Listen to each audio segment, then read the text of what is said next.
It has been an agonizing wait, if I'm honest, but we finally have our new 4-piston K20 for the 244 GTK. And no, I'm not going to change the name. It now just means 2 liters, 4 cylinders, 4 valves per cylinder. Kind of like a 355, but not really. Anyways, new motors here. We got to get this thing out. We're going to have to make new engine mounts. We're going to have to change our charge piping. We're going to have to change the turbo and all sorts of other stuff. So this is going to be a huge adventure, but I'm excited. We're going to get this thing back on track. Let's do it. What we have here is our brand new Honda K20 from 4-Piston Racing. And if somehow you aren't caught up with our engine saga, you really should go back and watch some of the previous episodes so that you understand why we need a new one. But the short version is, I blew our K24 up big time.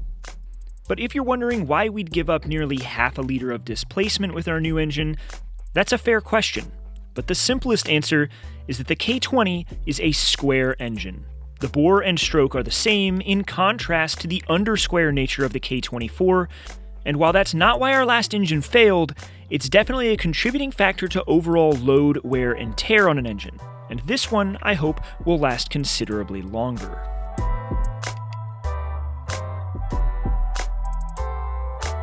In the boxes that they shipped us, we also have some of the parts and pieces out of our old engine. And what I have in this one is, as you can probably guess, not a complete rod and piston.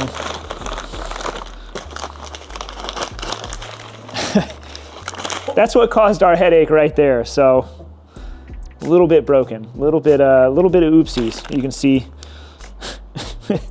did some damage up top, all sorts of damage down here. That's a lot of carnage. That's awesome.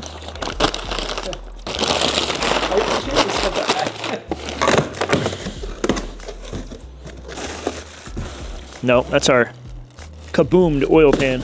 Wait. Oh. Dude, that thing. Yeah, that's the thumbnail. I think that there's a hole in it. Oh, it tried to blow its. That's how far it deformed before breaking. That's nuts. That's a trophy piece. Yeah, so maybe some of you Patreon members will get a shot at some of this. Maybe I'll give some of this away, because I think that'd be kind of cool.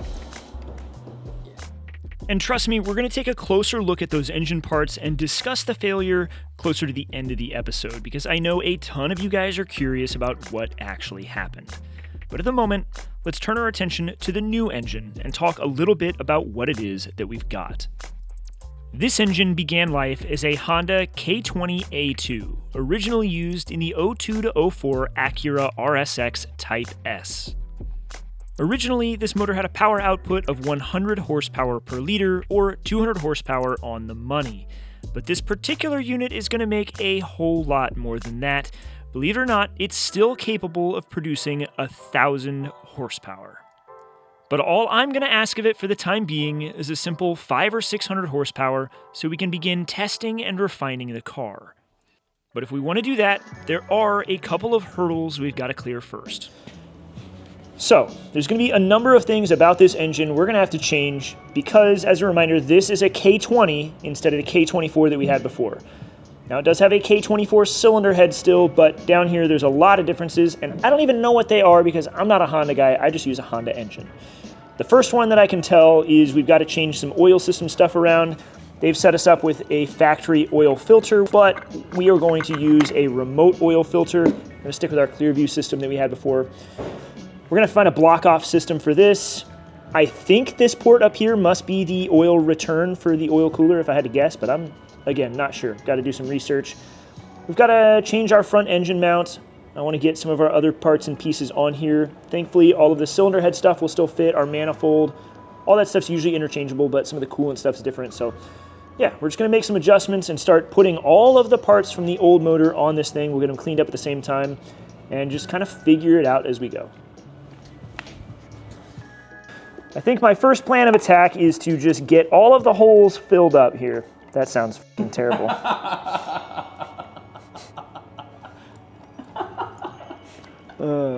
Did we cut that out? Do we leave that in? What do we do here? We have it. We got it. All right. I think the first plan for real, to start, we're gonna get all of the holes that are in this engine plugged up if they need to be. I'm gonna get spark plugs installed, get our coil packs in, I wanna get the manifolds on, just make sure nothing can fall into this engine and curse this whole project before it even starts. For our application, we're using NGK BKR9 EIX Iridium spark plugs. And coming in at nearly $9 each, they feel criminally expensive, but I suppose we have to do what we have to do. By default, they come with a 30 thousandths gap, and we're going to leave it there for the time being as we've had pretty good luck with it, and I don't see a reason to change it, at least until the tuner tells us to once we're on the dyno. For coil packs, I'm running this Platinum Racing Products adapter so that we can run R35 GTR coils. As for the technical reasons of why they're superior, that's beyond my pay grade. But both my tuner Andrew and several friends have all said we need to run them, and they're widely regarded as one of the best coil packs on the market.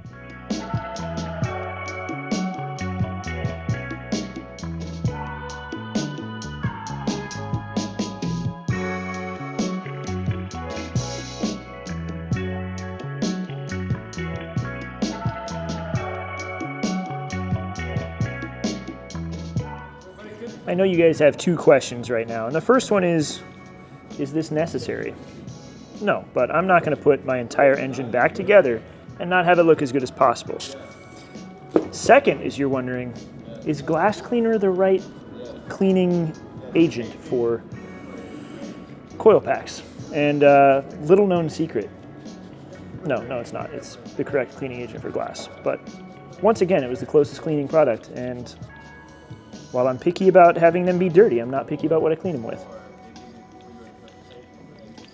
I see this as an opportunity for a clean, fresh start. And if our engine is as clean as possible, it'll help us identify future problems and leaks once we get this thing out on track. Hold up. We need to cement this moment right now. Outside, our neighbor has just discovered what a rev limiter is. Hold up, you gotta tell the people at home what you've just learned about. You gotta tell them. Oh, we gotta talk about it? Yeah, so you're just now learning what the rev limiter is? Yeah. Okay, and so what are you gonna do when you get home? Oh, I'm gonna play with the stick, and I'm gonna go ahead and take it to its max. We have to cut that part out. Don't do it. So No, it's a bad you idea. no, rev limiter is good. You just pedal down, and it's going bam, bam, bam, bam, bam, bam, bam, bam, you know? But it's not a full stick. No, all cars got a rev. Well, what kind of car is it? It's the 750 Li. I was telling you. Oh yeah, she got a rev limiter. It's a rev limiter. Yeah. But it's an automatic stick. Doesn't matter. So when I slap the stick into second, what am I supposed to do? Like Hold that pedal down. Oh, from standstill. Anytime. Anytime. You ever, I'm on the highway. you ever just floor I'm it? already doing 100 and. No, I'm already doing 100 on the highway. Come on, just stand on it. Stand on Let it? it carry it all the way up. It'll Carry it all the way up? Yeah. So when they hit the 8, what do I do? It'll shift. It'll shift. Yeah, or put it in neutral and rev her out sometime. Oh. Thank you for teaching me how to have fun in my new car. Anytime. My man said, I'm gonna play with the stick and take it to its max. And then I don't even think that it was a joke. I don't even think he was. Was he? I don't know, man. Leave it in the comment. What do you think? Leave in the comments. What did he mean by that? Clearly, he meant that he's going to throw it in neutral and find out exactly where that rev limiter actually is. But while he's busy having fun, we still have plenty of work to do. All right, thankfully, we put everything that came off of this motor into individual bags. Tried to keep them organized. Most of this is just going to be cleanup because I also left them very dirty. So mostly cleanup and reassembly, but there is one thing that I think I want to reconfigure while we're at it, and that's our water neck situation. So coolant flows out of the cylinder head from this side, or maybe it's in, I don't remember the direction. It doesn't matter. It flows through this side of the head, and it's out of this side of the head. And the way that this plate was set up is we've got hardly any clearance for this sensor here, and then this particular coolant sensor is essentially touching our intercooler, And then the way they have this part of the water neck, the fill neck configured, it's AN fittings with an O-ring boss, and it just tries to loosen up, especially if you come over and you torque on it. I might even be able to move it. Yeah, there you go, see? And that was tightened down last time we were at the track. So I want to avoid that situation. It was giving us a couple of problems before, so if we can give ourselves more clearance and avoid that, I'd be a little bit happier. Just one of these opportunities to make the car better while it's all apart. So I don't think we're gonna put this one back on the car. We're gonna figure out what we wanna do in its place. Probably call up Rob at Track Tough again and just say, hey, help us build something here that fits our configuration and is gonna work without a problem. So we'll figure out what that water neck actually looks like once we get the engine in the car, and Track Tough can help us plan one out. But in the interim, we're gonna block off the front coolant ports for the cylinder head because we simply aren't gonna use them. Although I might at some point install a coolant pressure sensor to this port, but we'll talk about that later. Up next is to install the water plate and alternator mount that I showcased in our last episode. The purpose of the water plate is to eliminate the factory water pump in favor of an electric one. Its secondary function also serves as an alternator mount. But on our previous setup, it required extensive modification to make the alternator clear our aftermarket dry sump pump, which sits right in the way. The updated Track Tough unit is designed to clear the oil pump and alleviate this issue without the need for some custom modification and welded parts that will eventually fatigue and fail, as we saw when we pulled them out of the car. The plate comes O-ringed to seal up the water passage, but we're going to use some Honda Bond in order to seal up the actual crankcase ventilation section. And then I believe we will plug it so that we have proper crankcase vacuum, although the alternative is we route it to our dry sump tank, which then gets routed to our catch can. So some of this stuff I've got to figure out what on earth it's for. I don't really remember. Obviously we've got cam sensors. I don't know what these bolts go to. The little ones probably hold in the cam sensors. And then, yeah, we've got an oil sensor, which weirdly enough, if I remember right, Honda uses a British pipe thread oil pressure sensor port, which is completely unhinged. I don't think anything's used that since like World War II or something like that. I don't know. I've literally never seen anything else use it, but here we are. Honda, what are you doing? Did I put these cam sensors in the wrong holes? Maybe, maybe not. That's for me to decide and for you guys to find out. With them potentially installed in the correct location, we've now got to get our oil sensor installed, and then we've got to get the water outlet for our turbo figured out. Some of you may remember in one of our previous episodes early in the build, this plug exists in the block. If we remove it and replace it with an extended AN fitting, we're able to supply fresh coolant just as it enters the block to our turbo. Technically speaking, turbos don't mind using coolant that has already gone through the engine as long as it's under 250 degrees, but in our case, if we can give it cold coolant, we might as well. I'm looking for all of the efficiency that we can get. What's not efficient though is pausing in the middle of assembling your engine because your neighbor showed up with an authentic Sport Quattro. Our friend Pat from Copley West, if you remember the recent 190e Evo 2 video, stopped by the shop in the real deal, an authentic, nearly $750,000 Audi Sport Quattro.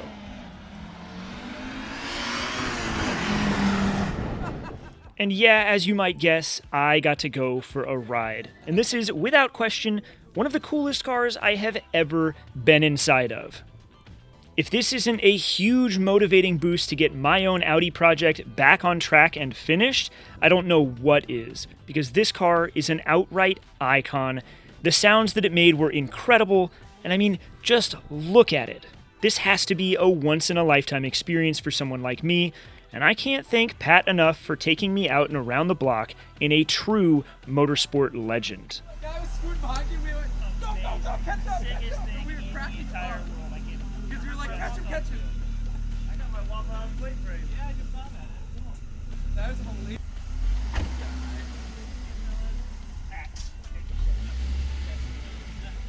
It's sick. I can see your face. You're so sick. Your face. Oh my god, it was so sick. You sit by and your face just went, Oh, dude. oh! That's insane. It's sick. Oh god. What a cool car. I All see. right, well, we peaked. Yeah, that was I don't it. know what we do from here, but We got a launcher, we got that. So close. it was Oh, it's sick. so No, sick, it's so super sick. sick. And it boogies. Yeah, dude. it It's probably makes fast. fun. Like, It was yeah. flying. It moves. It feels like it makes more than 300. Like, it moves. Okay, so back to our oiling system here. I said some dumb stuff at the beginning of this episode. If you made it this far, you're going to get the correction. And if not, hopefully I don't screw you over. But I said that I would assume that this is the pressurized oil return for the engine. And I made that assumption because there's not a port here where there was before. And there's one here, and that kind of seems like that must be just a difference between K24 and K20. But no, that is not the case. This turns out it's just an oil return drain for something like your turbo that's plumbed to the timing chain tensioner kind of cover. All this can do is handle kind of return oil from a turbo or a drain of some kind. It cannot take pressure. We can't pressurize the engine through this. It would not work. We'd blow it up immediately. Now, the obvious answer with how an oil system works is we need to get pressurized oil into this port. We can't run the original oil filter because we don't have an internal oil pump on this engine anymore, and thus oil's not going to come out of the hole that's in here that would normally run it up and into the filter, through the filter, and then into the engine where it needs to be once it's clean. Instead, we've got our external oil pump, and it's going to run the oil outside the engine, around through our external filter, and then through a cooler if we had one, and back into the motor. But we don't have the part that goes on the engine that we had on our old one in order to get oil into this with an AN line. So how are we going to do that? Well, we could try to recover that part, but instead, I'm just going to take the easy route. I'm going to call up Rob at TrackTough. We're going to use his oil filter relocation kit as an adapter. We can also use that as a return drain for something if we want to, and it gives us an additional pressurized output on the outline. So overall, I think it's a pretty cool solution, and instead of waiting for shipping, let's just go pick this thing up. And if you're wondering why there's so much TrackTough content in this episode, it's because Rob has been a huge helpful source of information, because this stuff is specifically what he does. TrackTough specializes in billet parts for K-Series engines. While his lineup is often suited for both track cars and road cars, his parts are oriented around problem solving. With the rise of the popularity of the K-Series engine in nearly every platform on Earth, there's a lot of unknowns or variables that need to get solved if you want to make this engine work in more or less anything. Bottom to top, TrackTough is a one-man operation, and Rob handles every single part that goes through his doors. More importantly, he's willing to work with literally every customer to specialize these products for their particular application. It's Rob that's going to help us design and figure out a purpose-built filler neck to fix that one I mentioned earlier in the episode. But that will come in the next one. For now, we've got to get back to the shop, and ideally, we need to get this remote oil filter block-off plate installed on our K20. Now, if you're wondering how an oil filter adapter is going to help us solve this problem, it's relatively simple. If we had an internal oil pump on this engine like most engines do, pressurized oil would come out of a hole that's down in here to the outside of the oil filter. It would flow through the filter, get filtered, and then go back into the engine and pressurize everything that needs oil pressure, like our bearings. But because there's no pump in there, that hole inside just kind of goes to the oil pan, to the crankcase. And so we need a way to cap that off so that we have proper pressure in the crankcase and so that we don't get debris inside of it. And so we can just plug the out port on this thing, and that effectively seals it off. And then with the in port, which will direct directly to the center of this, we can run our oil pressurized line into that and solve our problems. And we also get a secondary port that we can use to feed oil to our turbo, which is pretty cool. Instead of having it come remotely from the oil filter housing, this will simplify some of our plumbing, and we can clock this any way we want. I'm pretty into this as a solution. I don't know that this is how it's normally used, but it's a cool way to do this, and the part is going to look good too.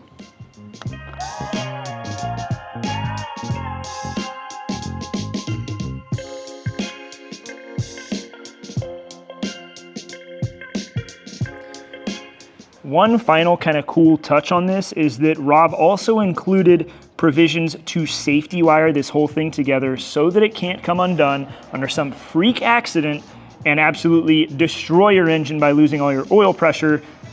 It can't come undone. Pretty sweet. And that brings us to a new alternator.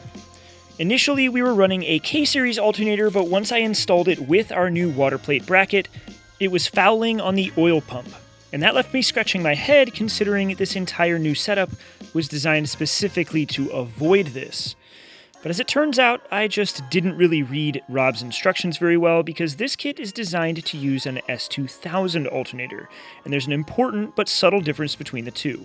So the main thing that we're after here, and it's a subtle difference, but the amount of clearance that we get from this alternator to this alternator, just right there should be everything that we need to not foul this bracket, and it should give us enough room to clear the output on the oil pump.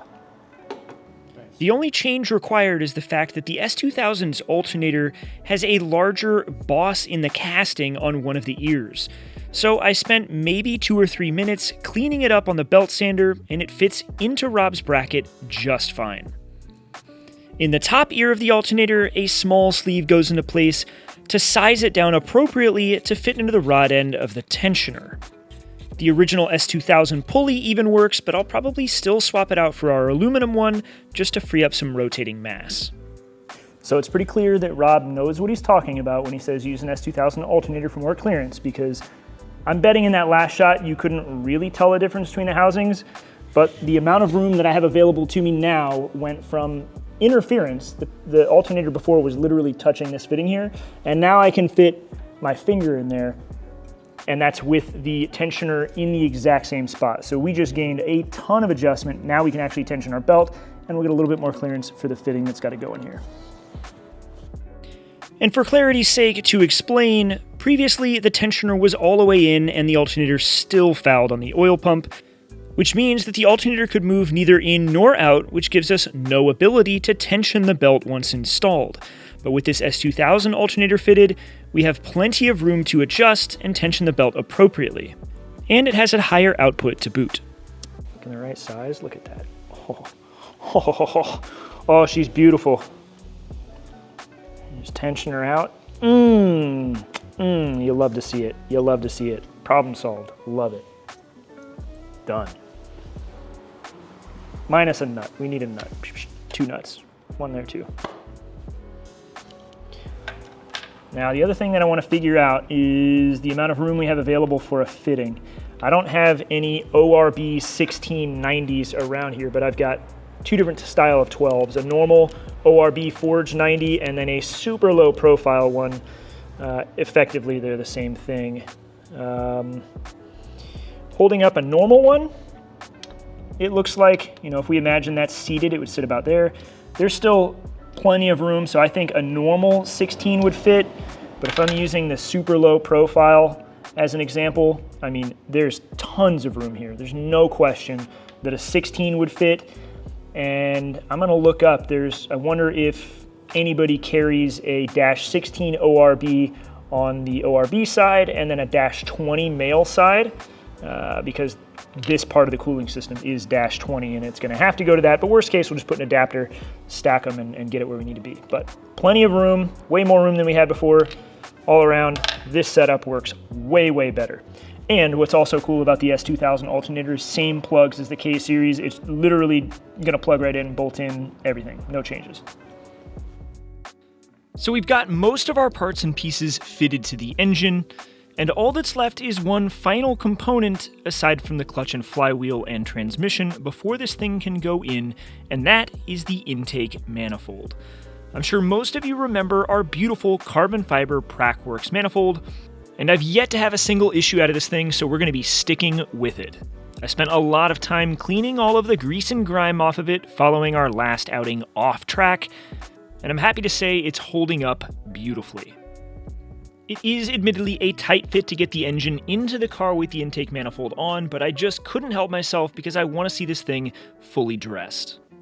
But with these bolts torqued down, we can call this done, and the engine is more or less finished.